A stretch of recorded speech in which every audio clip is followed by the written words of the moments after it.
여러분 안녕하십니까? JTB 뉴스입니다. 2019학년도 대학 수학능력시험이 도내 63개 시험장에서 별다른 사고 없이 순조롭게 치러지고 있습니다. 올해 수능시험에는 2만 560명이 응시한 가운데 지금까지 집계된 결시율은 10.94%로 지난해보다 조금 높은 것으로 집계됐습니다. 두통과 감기 환자 등 4명은 보건실에서 시험을 볼 수 있도록 조치됐으며 장애학생 13명은 동암차돌학교에서 시험을 치르고 있습니다. 영어 듣기 평가는 1시 10분부터 25분간 치러지며 이 시간 동안 차량 경적과 생활소음이 통제됩니다. 오늘 시험은 제2외국어 영역을 마지막으로 5시 40분에 끝나며 탐구 영역까지만 시험을 치르는 대부분의 학생들은 4시 32분에 마칩니다. 다음으로 전북대 총장 선거 개입 의혹 소식입니다. 경찰은 전면 부인하고 있지만 경찰관이 전북대 교수들에게 보낸 문자를 보면 이해하기 힘든 부분이 많습니다. 또 현 총장과 대척점에 서 있는 교수들만 골라 접촉하면서 선거 쟁점화를 위해 짜고 친 것이 아니냐 이런 의혹까지 나오고 있습니다. 정원익 기자입니다. 경찰청 본청 수사팀장인 김모경 감이 전북대 교수들에게 보낸 문자 메시지는 비상식적입니다. 단도직 입적으로 이남호 총장 비리와 관련해 통화가 가능한지 물었습니다. 검찰과 경찰 수사통들은 이해할 수가 없다는 반응입니다. 경찰 주장대로 첩보 수집 단계였다면 내사보다도 훨씬 조심스럽게 만남을 청하지 대놓고 목적부터 밝히지는 않는다는 겁니다. 첩보 수집 대상이 장관급 예우를 받는 현직 국립대 총장이라면 초보 경찰관이 아닌 이상 더더욱 은밀하게 하는 게 맞습니다. 김경감이 특정 교수들만 골라 접촉한 점도 의심쩍습니다. 공교롭게도 현 총장과 사이가 안 좋거나 경쟁 관계인 총장 후보자들이기 때문입니다. 게다가 김경감이 알고자 한 비리, 즉 현 총장과 관련해 세간에 돌아다니는 문제와도 별다른 연관이 없는 교수들입니다.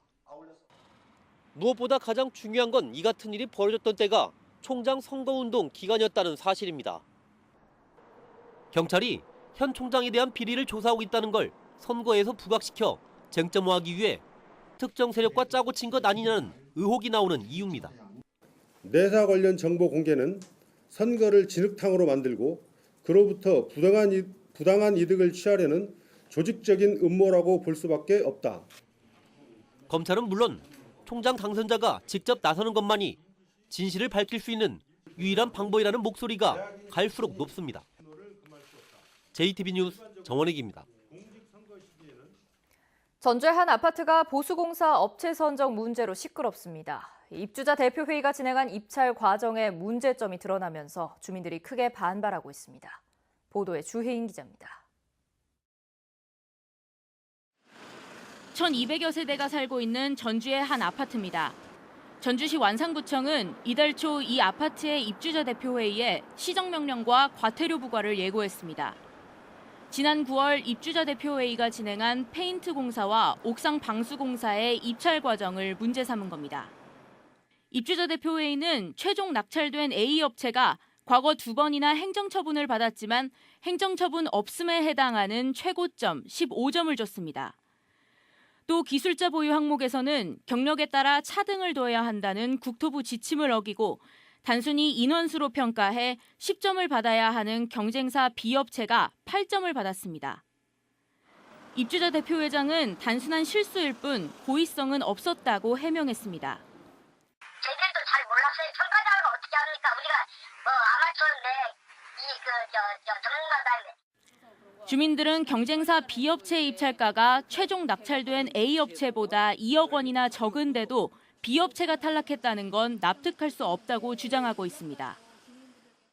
가격이 200만 원도 아니고 2천만 원이 2억이라는 금액을 더 주고는 절대 할 수가 없습니다. 지자체가 공사중지 명령을 내리지 않는 한 공사는 계속될 예정이어서 주민들 간의 갈등은 쉽게 사그라들지 않을 것으로 보입니다. JTB 뉴스 주혜인입니다. 조류 인플루엔자의 원인으로 철새가 꼽혀왔는데요. 도내 철새 도래지에서 AI 바이러스가 잇따라 검출되고 있습니다. 긴장감이 높아지면서 방역당국과 사육농가들의 움직임이 빨라지고 있습니다. 권대성 기자입니다. 겨울 철새들이 찾아온 망경강 하구 일대입니다. 지난달 8일 이곳의 야생조류 분변에서 AI 바이러스가 처음 나온 데 이어 지난 11일까지 익산과 군산 정읍에서도 연이어 AI 바이러스가 나왔습니다. 지난 10월부터 7개 시도에서 검출된 13건 가운데 전북이 4건으로 가장 많습니다. 특히 3건의 유전자 형태는 고병원성이 주로 나오는 H5와 H7형이었습니다. 전파율과 취사율이 높은 고병원성 AI 발생 우려가 높아진 겁니다. 사육 농가와 방역 당국은 긴장감 속에 방역을 강화하고 있습니다. 철새 도래지 5곳을 매일 소독하고 있고 거점 소독시설 13개소를 운영 중에 있으며 특히 김제, 산란계 밀집 지역에 대해서는 매일 2차례씩 도를 소독하고 있습니다. AI 발생에 가장 취약한 오리 사육 농가의 사육도 일시 중단합니다. 정읍과 김제 등 4개 시군 47개 농가가 보상금을 받고 81만 마리를 내년 2월까지 키우지 않습니다. 사육을 하는 게 경제적인 면에서는 농가 입장에서는 그게 낫지만 국가 시책이고 서로 간에 조심하는 게 낫고 그렇기 때문에 최근 4년 동안 전북에서 AI 피해액은 900억 원에 가깝습니다. JTB 뉴스 권대성입니다. 장애인 주차구역을 차지하는 얌체 차량들이 최근 5년 새 9배나 늘었다는 조사 결과가 나왔습니다. 앞으로 한 달간 이에 대한 집중 단속이 이루어집니다. 나금동 기자가 보도합니다. 전주의 한 수영장 장애인 주차구역에 장애인 주차 표지를 붙인 승용차 한 대가 들어섭니다. 이곳에 차를 세우려면 반드시 걸음이 불편한 장애인이어야 하지만 차에서 내린 여성은 얼핏 보기에도 불편한 곳이 없어 보입니다. 장애가 있는 자가 탑승하지 아니한 경우에는 장애인 전용 주차구역에 주차할 수가 없어요. 몰랐어요. 가장 빈번한 위반 사례는 뭐니 해도 일반 차량이 장애인 주차구역에 차를 세우는 경우입니다. 한 승용 차량이 장애인 주차구역에 이렇게 버젓이 주차하고 있는데요. 장애인 주차 표지는 그 어디에도 찾아볼 수 없습니다. 장애인 주차구역을 가로막아 장애인들이 드나드는 걸 방해하는 경우도 적지 않습니다. 3시 반 만에 나가는데 이렇게 이제 여기서 재활하고 그대로 있는 거예요, 지금 이제. 최근 5년 사이 장애인 주차구역 불법 행위가 전국적으로는 6배, 전주에서는 무려 9배나 늘었습니다. 장애인 주차구역에 주차를 방해할 경우 과태료가 50만 원이나 되고 주차 표지를 위조하거나 양도하면 200만 원의 형사고발까지 될 수 있습니다. 일반 주차구역에 협소한 곳에서 장애인 주차구역을 당연히 주차해도 된다는 식의 그런 게 많아서 주차구역이 좀 협소한 지역들을 많이 찾아다닙니다. 장애인 전용 주차구역에서의 집중 단속은 도내 14개 시군에서 한 달 동안 이뤄집니다. JTB 뉴스 나금동입니다. 사건 현장에서 CCTV와 블랙박스는 결정적인 단서가 됩니다. 그런데 이 두 가지를 무용지물로 만든 절도범이 있습니다. 석 달 동안 구리선을 훔쳐왔습니다. 오정현 기자의 보도입니다. 한 통신사 기지국을 지키는 CCTV, 벼랑간 암흑으로 변합니다. 화면을 먹통으로 만들고 범인이 노린 건 통신 장비에 달린 낙뢰 방지용 구리선. 37살 정모 씨는 지난 8월 이곳에서 구리선 50m를 잘라 훔쳐 달아났습니다. 여러 대의 CCTV가 있는데 자신의 범행 모습을 가리기 위해 이러한 페인트 스프레이를 이용했습니다. 차량도 블랙박스에 칠한 거 아세요? 발전 차량인데 그 안에 블랙박스가 있는데 한다 하죠. 같은 수법을 이용한 범행은 8월부터 최근까지 이어졌습니다. 전북과 전남, 충남을 돌며 모두 23차례 1,300만 원어치 구리선을 훔쳤습니다. 하지만 정 씨의 범행은 완벽하지 않았습니다. 주변 CCTV 모두를 가릴 수는 없었던 겁니다. 흰 차로 해갖고 저것다 대놨어요. 차를 이리 와갖고 밑에서 작업을 해갖고 갖고 나가갖고 여기서 실어갖고 나가더만. 그게 다 찍혔어요? 네, 다 찍혔어요. 경찰 추적에 덜미를 잡힌 정 씨는 훔친 구리선을 고물상에 내다 팔았다고 털어놨습니다. 일용직으로 생활하다 보니까 돈이 없어서 범죄 수익금을 애인 생활비에 사용한 걸로 진술을 했어요. 경찰은 정 씨에 대한 구속영장을 신청하고 드러나지 않은 범죄가 더 있는지 캐묻고 있습니다. JTB 뉴스 오정현입니다. 남원시가 겨울철을 앞두고 일부 도로를 통제하는 등 교통안전 대책을 내놨습니다. 완주군은 바이러스 없는 종묘를 생산하기 위해 배양시설을 개선했습니다. 김진형 기자입니다. 군산 디지털 농업인 대학 졸업식이 농업인 등 100여 명이 참석한 가운데 열렸습니다. 군산 디지털 농업인 대학은 농업 회계와 농산물 가공 상품화 실습 등 농업 경영에 필요한 다양한 정보를 제공하고 있습니다. 남원시가 겨울철을 앞두고 도로 결빙으로 인한 사고 등을 줄이기 위해 교통안전 대책을 내놓았습니다. 남원시는 주요 도로에 모래주머니 2만 개와 결빙 위험도로 안내판 26개를 설치하고 다음 달부터 고기 삼거리에서 달궁 삼거리 구간의 차량 통제를 실시합니다. 철저한 처리 대책을 수립해서 시민의 불편을 해소하고 안전하고 쾌적한 도로 환경을 조성해 나가겠습니다. 완주군이 주요 소득작물인 딸기와 감자 등의 품질 향상을 위해 우량 종묘 생산 시설을 개선했습니다.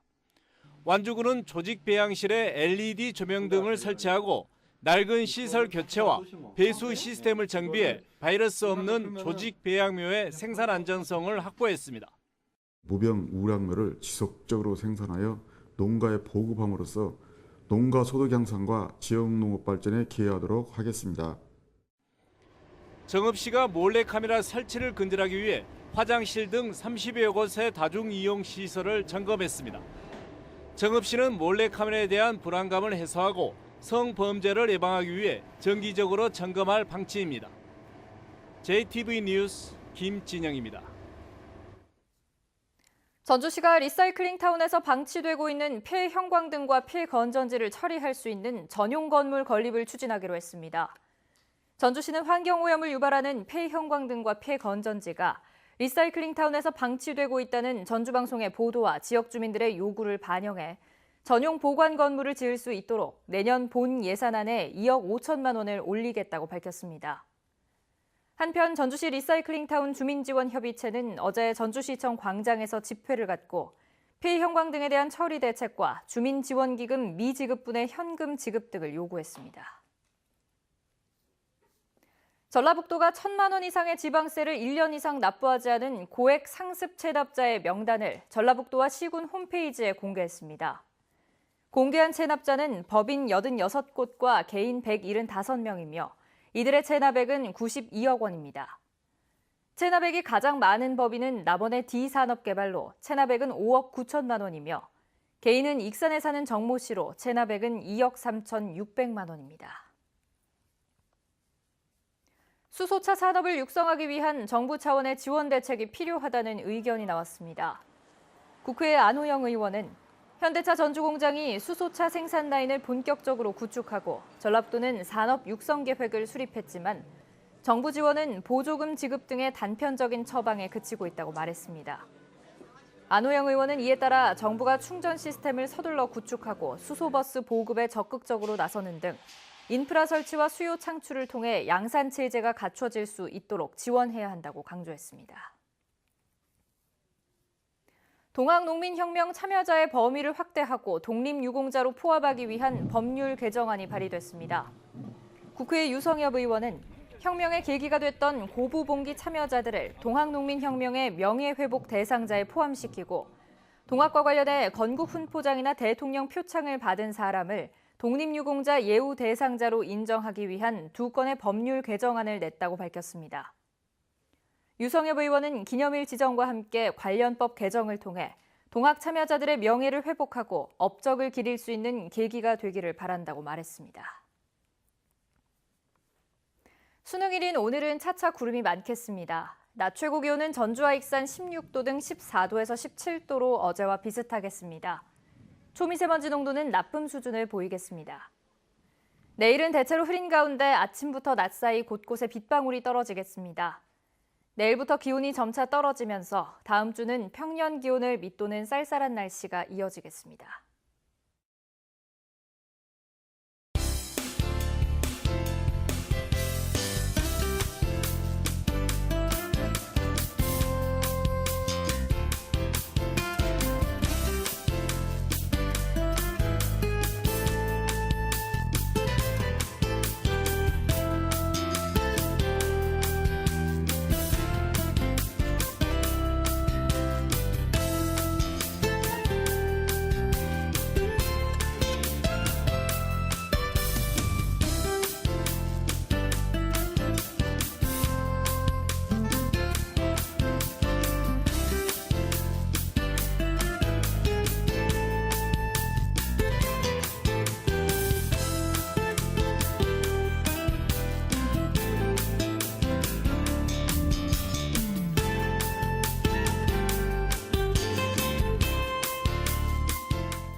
JTB 뉴스를 마칩니다. 여러분 고맙습니다.